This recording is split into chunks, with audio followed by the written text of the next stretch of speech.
because when I came home after 8 years, I paroled out to my brother's walk-in closet.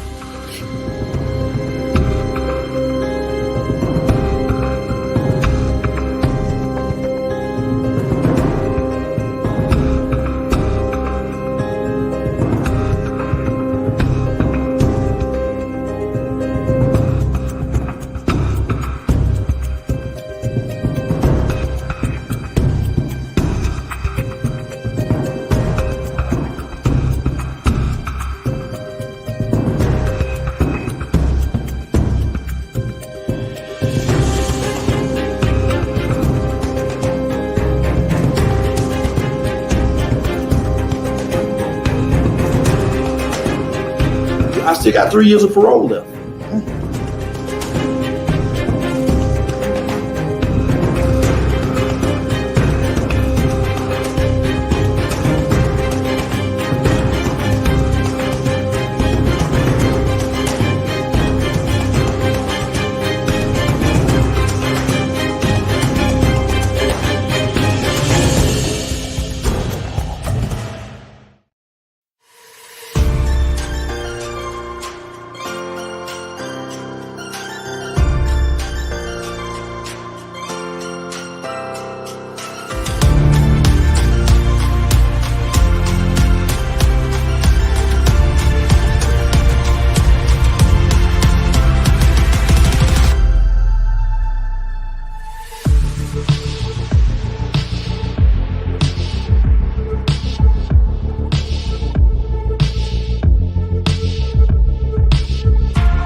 Hello, everybody. Welcome to From Felon to Fabulous. I'm your host, Brenda Ringwood.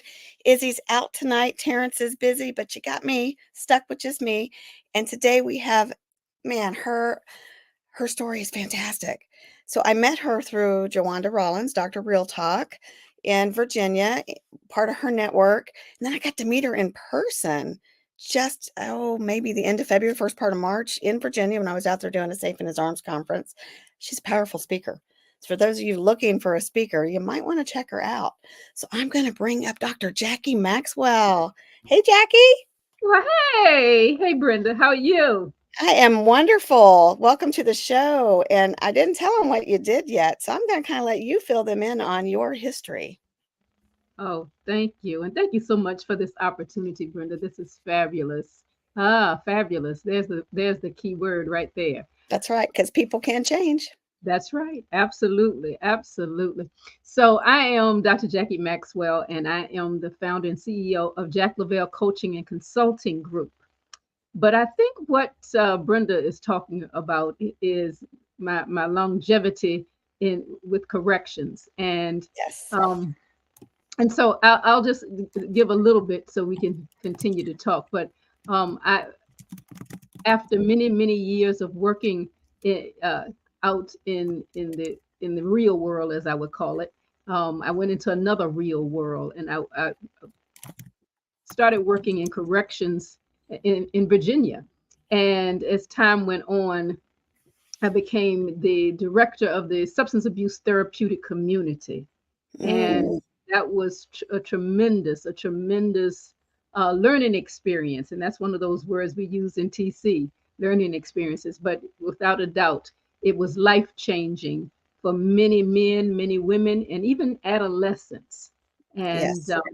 and you, when lives and mindsets change, you change with it. You can't help, but you can't sit back and just watch. You're a part of the experience. And it is an experience. So how did you get involved? I mean, what was the reasoning behind that? What was the passion, the why? 'Cause that's a Mm, tough job. yes, yes. Well, something that I kind of ran from and avoided. So I grew up in a home in which I had wonderful parents, and but uh, but I could see that something just wasn't just right as far as and what I learned later on, it was the Mm, alcohol use and abuse in my home concerning my father. And so as years went on, and I knew I wanted to be in the helping profession, and I was aware that my father had gone to treatment and his life had changed, and that was exciting. But I recognized, even as I studied counseling, mhm. that I had never addressed anything concerning being the child of an alcoholic. And I even remember being in classroom one time, and they asked me to do a role play, and I was the child. And I remember when we finished that evening, it was a night class. I said to the professor, I said, that got real. She said, yeah, I can tell. I saw that it was real. And so I said, well, I will never work with that population, persons in recovery. I want to work with people who want to be helped. Oh, yes. Hmm. So, as God in His infinite wisdom would have me, I, I went on and got obtained my master's degree in guidance and counseling, and I got a interview, and it was about 3 hours away from where I was studying, and I was excited. I was going and went to the interview and got the job. Didn't even know what I was, I didn't know what kind of job it was. I just knew it was, in the field, within the field. And I was, to my surprise, I was going to work in a therapeutic community as a counselor. I didn't know what a therapeutic community was.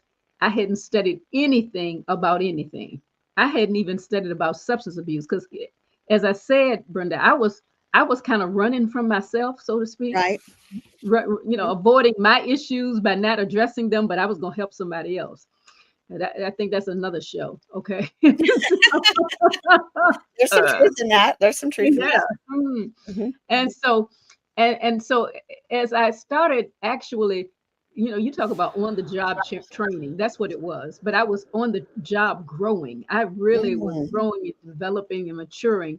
But I also saw how much I enjoyed what I later learned was the social learning model. And so I really connected with that. As time went on, I left that environment, but this was early on when really women were not going to prison. They Mhm. were coming to, they were going, the judge was saying, you got a family, I'm gonna send you to treatment. And this was long, intense. I'm so glad I had this opportunity, but it was long, intense, like 2 years in treatment. Mm. Wow. Yeah. Wow. And It there was. We were Mhm, just talking a little bit about that prior too. Sometimes they just wanna send you for 30 days, and that's just not enough time.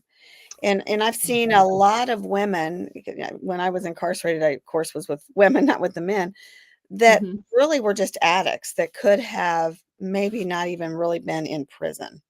Just they were absolutely. addicts, and, there was no treatment for them once they got there. You went through your withdrawals, you maybe got some drugs to help you through that, and then that was really it, and I saw things behind the wall that I really would have never guessed happened. Mhm. So, these addicts, their mindset, they're looking for things because they're trying to get that high, right? They're trying to have that whatever's going through their mindset. Talk about why that is. Well, I think you touched on it. You hit on it when you said often there are individuals who are in need of treatment. Yes. Not a criminal, not someone who has a long history of criminality, but primarily persons who are caught in the disease of addiction. Right. And so while the onset of my career, I got to experience treatment, as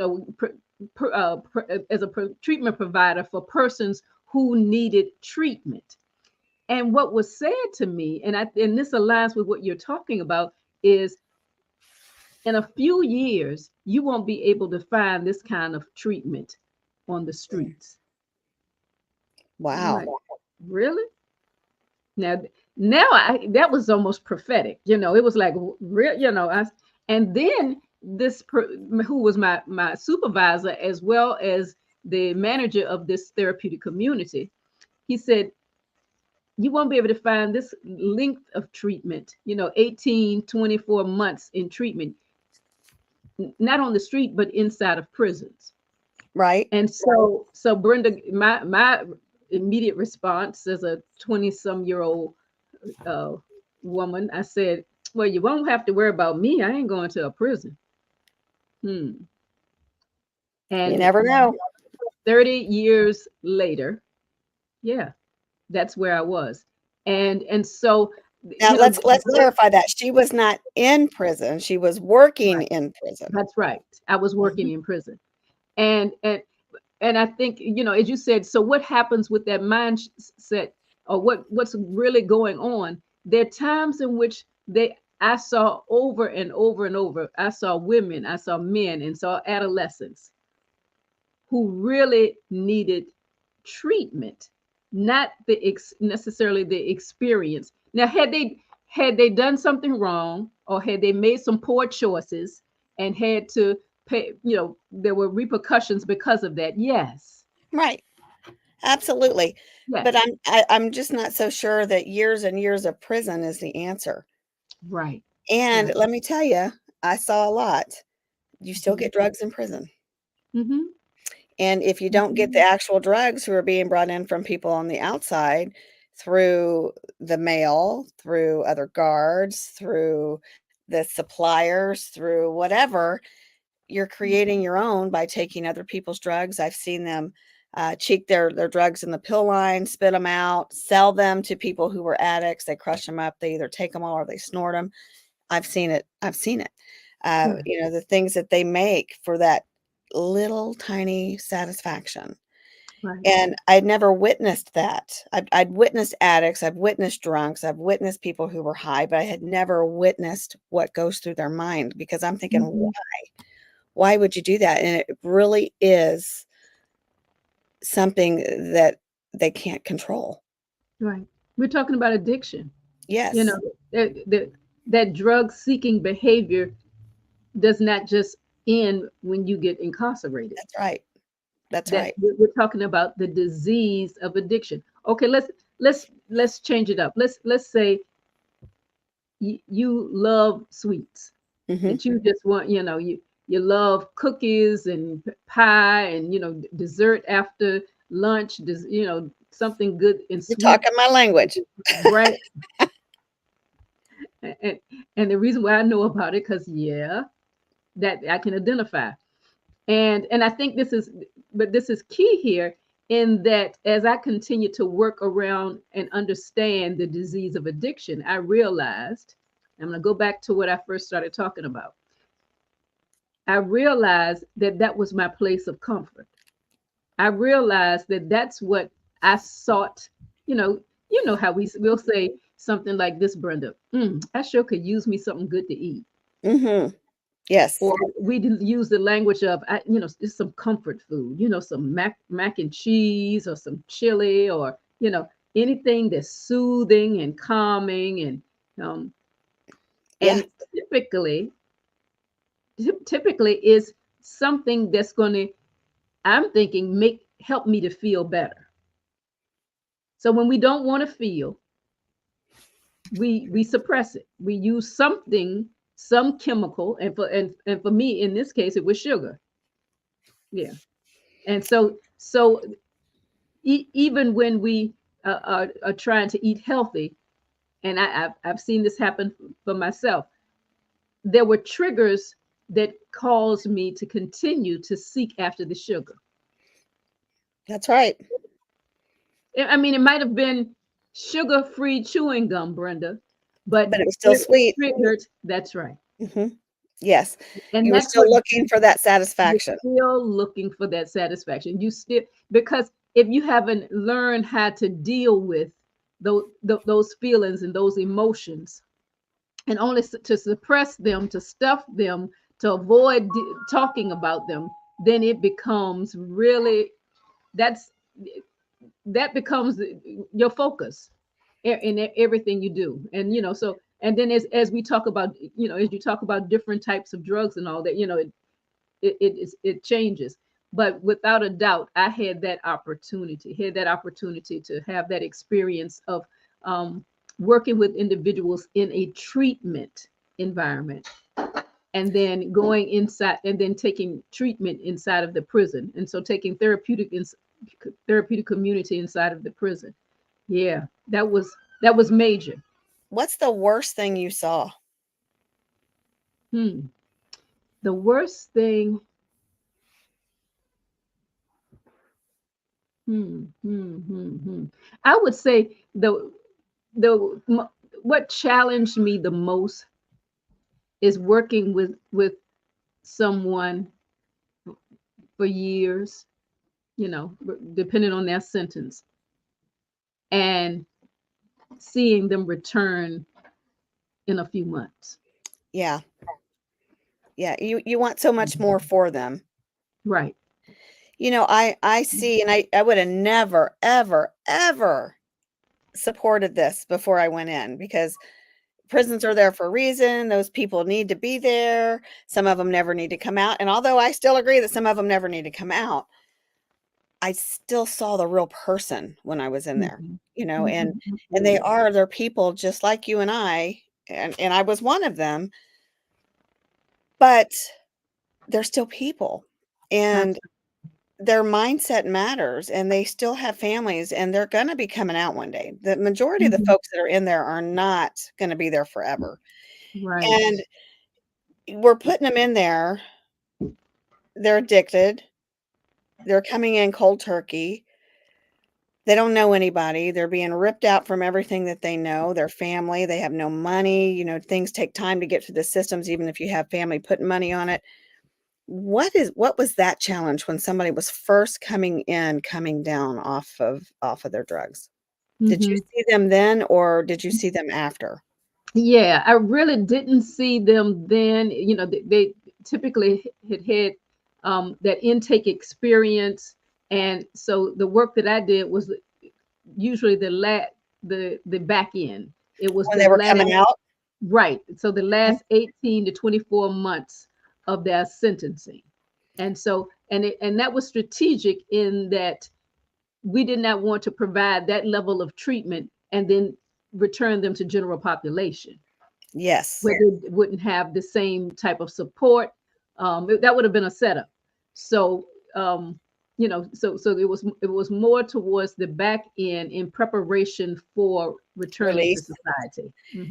So what does that look like? Was it weekly, daily, every other day? Walk us through why the prison did the systems that they did for this, and what was the protocol? Okay, so one reason why therapeutic community was utilized and continue in many prisons, it continues to be very effective, that's what statistics show, that because the modality is that of social learning, and when you have an audience that's together all the time, I've seen some tremendous changes in individuals who came together, who lived together, who worked together, and then they were given responsibilities to carry out. So it was not a program that you start and stop. It was a lifestyle. Oh, wow. Hmm. So And that's the way you have to treat it going forward. Just absolutely. That's just why like a diet, you can lose the weight, but you start eating it again, yeah, you're gonna put it back on. that's So it right. is a lifestyle Right. change, a Right. mindset shift to put the drugs down to keep them down. And Right. people say drugs, but it's a multitude of things. It's Absolutely. alcohol, it's drugs, it's Hmm. nicotine, it's food. It could be so many different things, but the substance abuse is what gets you right here. You're Hmm. looking for that next best thing, that next fix. And sometimes they're addicted to the money that it brings, the Hmm. lifestyle Hmm. that it brings, and everything that's associated with that. Hmm. And that makes it tough. That makes it tough. Right. Very tough. Very tough. But I saw a lot of successes, and still now, I might be at a restaurant and someone says, it calls me by name as they remember me, whether it was before, when I was Miss White, or when I was Mrs. Maxwell or Dr. Maxwell, but I immediately know this is someone whose life has been changed, and so when they reach out, I reach back and I let them know I celebrate their victory with them. I celebrate their Which is a victory. good thing. Absolutely. Which Absolutely. Yeah. which is a good thing. So Hmm. what is the best thing that you saw Hmm. or Let me. experienced? Okay.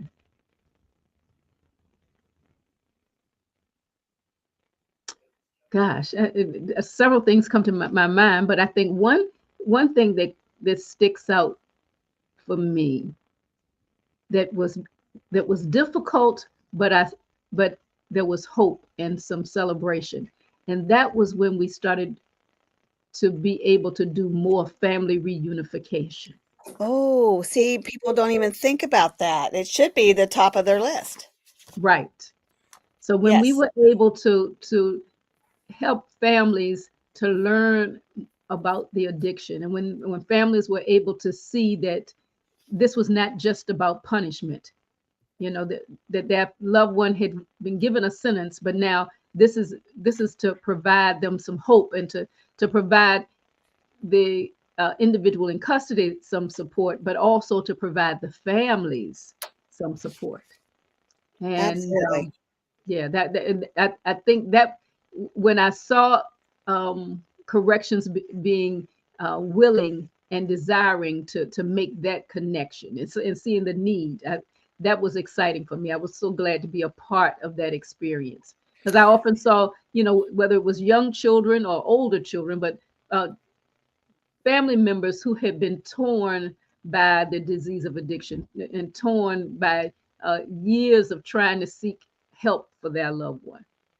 I've heard for years that alcoholism is not a disease, but what's the difference and I'm not saying I agree with it. I'm just saying that my Mhm. my grandfather drank. There's a lot of drinking in my family that goes on. So, but what is the connection? Because some people would just say, well, alcohol is legal, so it's not an addiction, or it's just a choice. What's the difference between if they're thinking that alcohol is addictive versus shooting up or smoking crack or smoking weed or something like that? I believe over the years we have really developed, and the mindset set has shifted. We have such, that there was a time in which that was the mindset, that was the thinking, even to the point of persons in recovery. If you were um, addicted to drugs, you went to certain groups and certain environments and certain 12-step meetings. If alcohol was your drug of choice, you were separated from. And so over the years, those mindsets changed, and as drugs changed, and so that I think there's been a shift in that facet, but we still continue to have some major challenges um, with I the think sometimes alcohol can be worse because it is legal. And because you can, anybody over the age of 21 can go in and buy it. There's, there's nothing that says stop. Right. And it kind of aligns with what we were saying a few minutes ago when we were talking about sugar addiction. That's deadly. I mean, it really can well, be.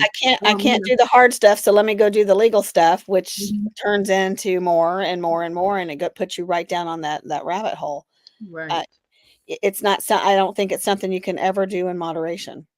Right. I made the choice to put it down when I was 26 and haven't picked it back up. Am I an alcoholic? I don't think so. I wasn't drinking all the time. I actually wasn't drinking that much, but when I did drink, I drank to get drunk, and I didn't like the person that I was, so I decided to put that down. But with somebody who thinks they need it or enjoys what it does for them, it becomes harder and harder to put down. And the same way with the drug. And depending on the communities and the circles that you run in, stuff sometimes is easier to get than you think. Absolutely. When I was at CCA, there was this thing called the Black case, and the Black case was so deep. It was telephones involved where prosecutors and attorneys were listening to phone calls between attorneys and inmates. I never seen anything like it, but cell doors got kicked in and people got arrested inside a prison. U.S. Marshals came in because of drugs, and some of the inmates were conducting a drug ring with some of the leadership from the prison. And it's a big market. It's a big market. And all of a sudden you're used to seeing people that are normal, and you're not having anything, to people acting giddy and stupid. And these folks are just all of a sudden getting high in your pod, and you're like, what in the world? And it's being brought in from the outside, and it is a big business. It is a big business inside of the drugs. Inside of the prison, how do you combat that as an addiction counselor when you're trying, and it's right there in front of them, and they got nowhere to go? So what do I got to lose? Let me get high till it's gone. Well, and one of the things, as I said, when we focus on the social learning model of therapeutic community, it's really establishing a community of healing and hope. Recognizing that in that community, whenever you have a community, you have the common enemies, and if there's a common enemy, that might be addiction, or it might be a experience of relapse. Now, if it was an experience of relapse, yes, you teach, you show, you model what to do when there's relapse. However, if there's someone in the community, in the therapeutic community, that has now violated your cardinal rules: no drugs, no alcohol, no violence, then that's a threat to that hope and that healing within that community. So then that person has to be removed from the community. Yes. And so that but you just said the key word, removed. Right. And so then they might they might be given additional time, or situations in which they have to be removed from the community and either placed in a general population, or even removed and placed in another institution, in another correctional environment. How hard is it to make that happen? Well, that really depends. That just depends. It depends. I can only speak on my experience in our state. When you have established the rapport and establish rules within the prison that this is what will happen if this happens, then it's not, you've already established that. If you're saying if individuals violate those cardinal rules, they will be removed from they will be removed from the therapeutic community. If you're if that's been established, then everyone in the environment, their peers as well as those in authority, are aware this is what needs to happen, and then they are removed. So then it's not as difficult because you've already established. And keeping in mind what you're doing is you're creating really a pseudo community of what we would hope they would walk towards and move towards when they're returning to society. Okay. So now let's shift gears. You did all of this. You've seen some things. You've helped people change their lives, and now you don't do that anymore. What you're doing something else. Tell me what you're doing. Okay. Well, now it's kind of interesting because it kind of there's a bridge here. I didn't just jump from one side of the fence to the other. There's a bridge. So in the latter years of working inside of a prison, one of the things that I recognized that had been a passion for me, a desire to learn more about, was grief and loss.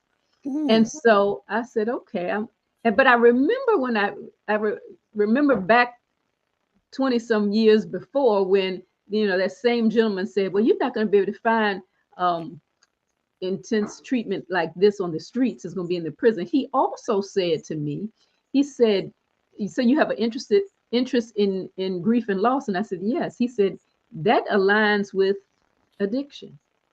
And I said, really? And so he talked me through, what that meant and what that looked like. So I didn't do anything with it for many, didn't pursue anything in that area for many years, but knew that has always been a passion. Well, as I fast forward, when I left the correctional environment, right before I did, I introduced treat to actually to the therapeutic community the whole concept of grieving the loss of their drug of choice. And what I heard over and over were persons who were very excited about a concept, a notion that they had not heard before. Oh, So wow. what they realized was, for many of them, that they were grieving the loss of something. They were grieving the loss of, there were men and women who talked about the loss of their children. Either they no longer had custody, or their children had lost respect for them, or something of that nature. Grieving the loss of freedom, that was obviously a commonality.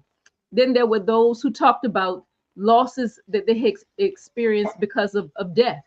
There were parents or family members who passed away and they didn't get to say goodbye, or they didn't get to be there, didn't get to attend the funeral, or didn't get to, be there during those final moments. So what transpired is something that was really new and eye-opening for persons in recovery. So being able to, so as I shifted and my career moved outside of the prison, I founded Jacquelin Coaching and Consulting Group, and that's what I'm doing now. Okay. And so I am a grief recovery, certified grief recovery specialist, but I'm also a transformational coach. So I work with individuals who are desiring to have something that's more, better, and different, and don't always acknowledge or recognize that it's an inside job, so to speak. That it's an inside job. Yeah, it's from the inside out. So it's a transformational experience. A shifting and a transforming when you have a little more information about who you are and your identity. And so that's a major part of the work that I do now. And it really kicked off, and it really propelled itself during the heighten of COVID. And as many people, because when we talk about grief, that's a normal and natural response to any change in a familiar pattern of behavior. And Absolutely. and so that aligned with some things that returning citizens were experiencing, but then that also aligned with some things in which persons who were just unsure of what was next because lives had changed so much because of COVID. COVID made it changed a lot of things. It changed a lot of things, and people didn't think it was real. People thought it was overkill. People thought so many different things, but the reality is it changed a bunch of things. It did. It shut our country down, and it was a big deal in prisons. I came out 2 years prior to that, but I still had some people that were in there that I knew, and the mindset that if anything was going to be a trigger to search for drugs, to search for something, that would have been a time, because they cut off their visits. And I know it was to protect them and the people bringing stuff in, but everything just kind of got shut down. That also triggers grief. So the two kind of do go together. They do. They kind of go together. So it's been an interesting last 5 years, I would say. Very much so. Yeah. In a perfect world, what would you like to see happen? Wow. That's a loaded question. What would I like to see happen? I would like to see a shift into a space, a place of embracing kingdom principles. When I talk about kingdom principles, I'm talking about, we've gotten off kilter to honoring and respecting in so many different ways, and to bring and I won't even say bring back, but to bring forward some principles that align with Christ. Absolutely. Amen to that. When you say not bring back, but bring forward, you're right. Because sometimes we suppress that. We want to just keep it a secret, So bringing forward is the best way to say that. Completely get that. Well, Jackie, this has been fantastic. Tell us how to get in touch with you. Sure, absolutely. So real simple, jacklavelle.com. That's my website. And then I'm also on all of the social media platforms. And if you go to my website, I would love to reach out to you. I would love for you to reach out to me. And spell the website for me. Spell it out. Okay, it's JACLOV as in victory, ELLE.com. JackLavelle.com. There we go. There we go. Yeah. That's where we get her if you want to reach out. That's right. Grief, substance abuse, any type of transformational coaching, any of that. Yeah. So do you have a book out? Yes, I do. And I was trying to gather some things, but I am a part of a collaboration called Pursue, Choose Your Goals, and Run After Your Passions in Business, Life, and Leadership. I have this, and I did a chapter with some other amazing women in reference to leadership. And then I also am fortunate to be a part of a collaboration with a woman by the name of Tyrese McAllister.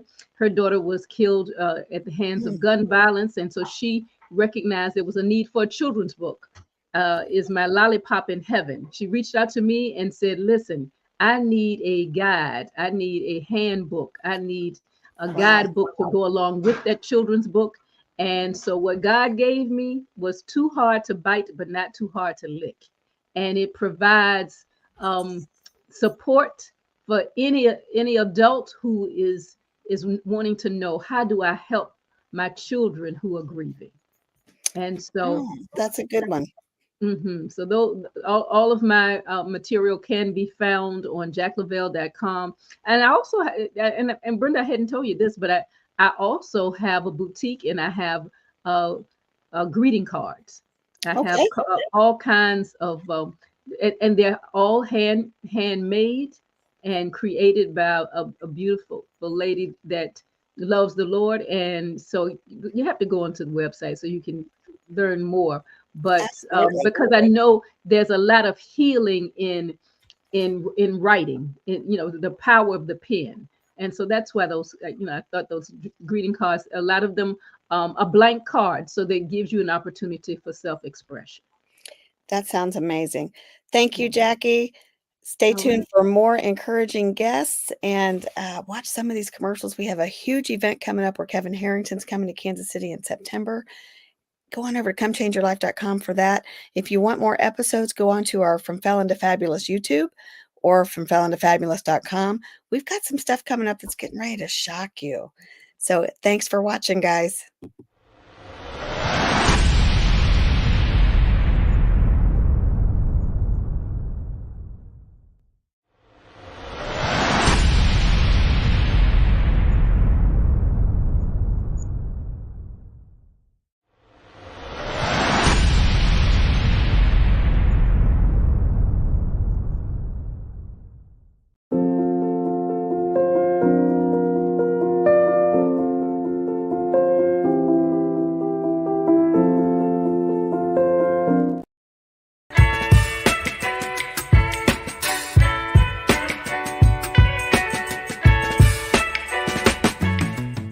Heal, Help Elevate and Learn is a personal discovery guide to healing your inner child.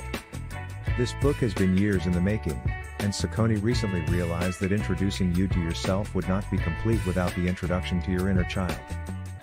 So many of us have been fighting our inner child, pacifying our inner child, or even worse, ignoring our inner child.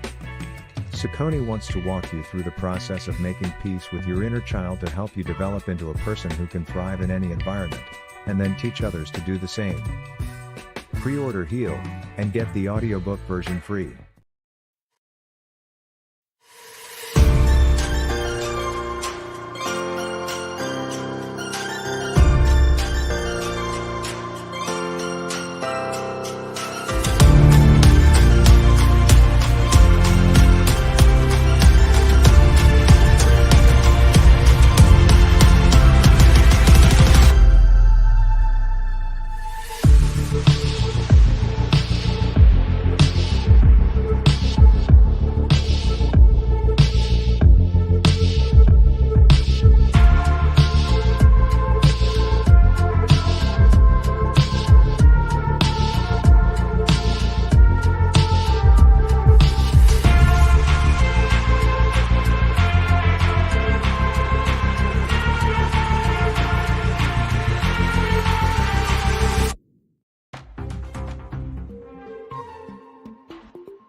Or do you want to be the person that's helpful, that soothes, that loves? Because you can still stand tall and be as big as you want to be when you are this person.